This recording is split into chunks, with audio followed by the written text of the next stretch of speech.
All right, so this camera, this DragonTouch shoots 12 megapixel photographs. So I'm going to show you how to change that if you want it to get less dense information. First of all, of course, you got a pressure mode button, switch it over, wait for the activation of the touch screen.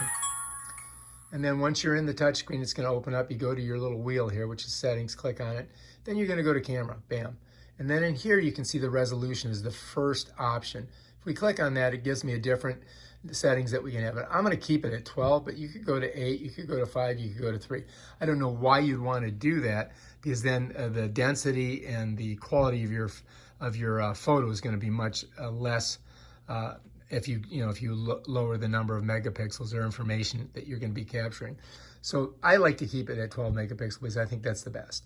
All right, if you like this, if you like 12, you can see the blue dots clicked on it. If I go like that, we're gonna get out of there, and then you can do a bunch of other things, but I'm going to show you how to do those in another video.